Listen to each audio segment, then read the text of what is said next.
Hello all, welcome to Super Notes. അപ്പോൾ നമ്മളിതാ പുതിയൊരു നോട്ടിഫിക്കേഷൻ്റെ കാര്യം പറയാനാണ് ഇപ്പോൾ ഈ ഒരു വീഡിയോ ആയിട്ട് വന്നിരിക്കുന്നത്. നമ്മൾ ഏവരും കാത്തിരുന്ന കേരള എക്സൈസ് വകുപ്പിൽ എക്സൈസ് ഇൻസ്പെക്ടർ എന്ന നോട്ടിഫിക്കേഷൻ ഇതാ ഇപ്പോൾ PSC പുറത്തുവിട്ടിരിക്കുകയാണ്.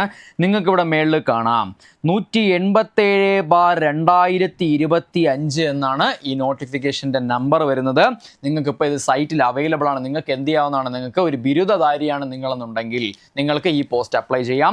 യൂണിഫോം പോസ്റ്റുകളിൽ നമുക്കറിയാം ഏതൊക്കെയുണ്ട്: SI, ആംഡ് SI, പിന്നെ എക്സൈസ് ഇൻസ്പെക്ടർ, ജയിലർ, പിന്നെ സ്റ്റേഷൻ ഓഫീസർ, പിന്നെ AMV, പിന്നെ ഫോറസ്റ്റ് വകുപ്പിൽ ഇത്രയും ജോലികളുണ്ട്. ഇതിൽ നമുക്ക് ചെയ്യാൻ പറ്റുന്ന ജോലി, നമുക്ക് അപ്ലൈ ചെയ്യാൻ സാധാരണ ഡിഗ്രി ഉള്ള ഒരാൾക്ക് അപ്ലൈ ചെയ്യാൻ പറ്റുന്ന ജോലികളാണ് sub inspector, armed police sub inspector, jail superintendent, പിന്നെ നമ്മുടെ എക്സൈസ് ഇൻസ്പെക്ടർ എന്ന് പറയുമ്പോൾ.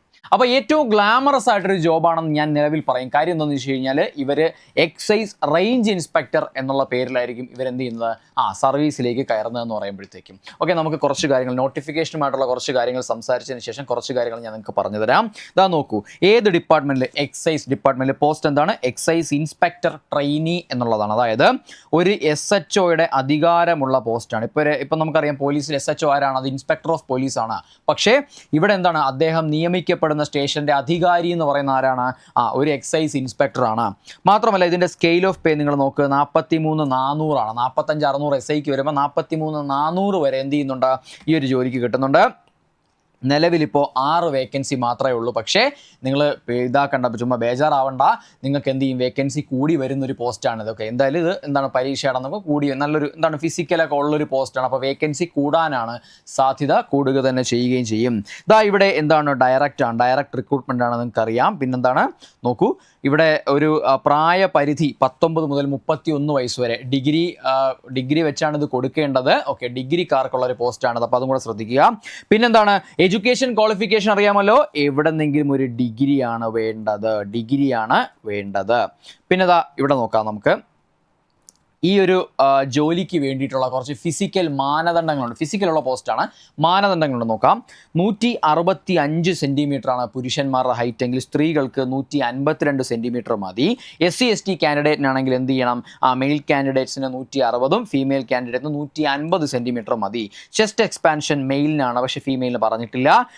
81 സെൻറ്റിമീറ്റർ നോർമൽ, എക്സ്പാൻഷൻ 5, ടോട്ടൽ എന്താണ് 81, 86 മാത്രം മതിയാകും. ഓക്കെ ആണെന്ന് വിശ്വസിക്കുന്നു. പിന്നെ SC STക്ക് എന്തില്ല, ചെസ്റ്റ് മെഷർമെൻറ്റിൽ അവർ യാതൊരുവിധ ഇളവും കൊടുത്തിട്ടില്ല, ഹൈറ്റിൽ മാത്രമേ കൊടുത്തിട്ടുള്ളൂ എന്ന് മനസ്സിലാക്കുക.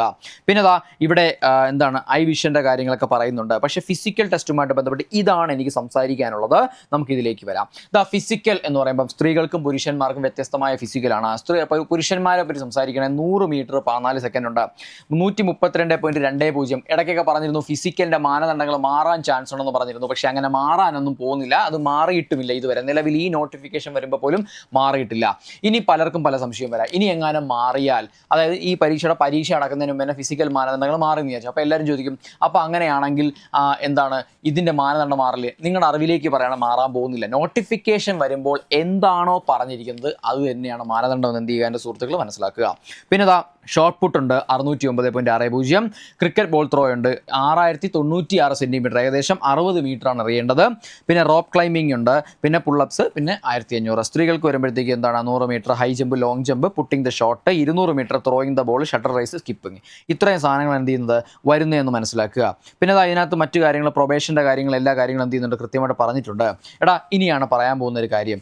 ഈ ഒരു ജോലി, നമ്മുടെ എക്സൈസ് ഇൻസ്പെക്ടർ എന്ന് പറയുന്ന ജോലി ശരിക്കും പറഞ്ഞാൽ ഒരു SIയുടെ റാങ്കാണ് വരുന്നതെങ്കിൽ പോലും അദ്ദേഹത്തിൻ്റെ അധികാരങ്ങൾ കുറച്ച് വലുതാണ്. ചിലപ്പോൾ 2 or 3 സ്റ്റേഷനൊക്കെ ആയിരിക്കും ഒരു റേഞ്ച് ഇൻസ്പെക്ടർ വരുന്നത്. റേഞ്ച് ഇൻസ്പെക്ടറാണ് ഈ എക്സൈസ് ഇൻസ്പെക്ടർ. പക്ഷേ അത് കഴിഞ്ഞ് അടുത്ത പോസ്റ്റ് ഏതാണ്? Circle inspector. എക്സൈസിന് ഇപ്പോഴും സർക്കിൾ ഇൻസ്പെക്ടർ, പോലീസിൽ ഇപ്പോൾ സർക്കിൾ ഇൻസ്പെക്ടർ എന്ന പോസ്റ്റ് ഇല്ല, ഇൻസ്പെക്ടർ ഓഫ് പോലീസ് മാത്രമേ ഉള്ളൂ. പക്ഷേ ഇവിടെ നമുക്ക് എന്താണ്, ഇവിടെ നമുക്ക് കാണാൻ സാധിക്കുക ഒരു സർക്കിൾ ഇൻസ്പെക്ടർ, പ്രോപ്പറായിട്ടൊരു സർക്കിൾ ഇൻസ്പെക്ടറായിട്ടായിരിക്കും നിങ്ങൾ എന്ത് ചെയ്യുന്നത് അടുത്ത പോസ്റ്റിലേക്ക് പോകുന്നത്.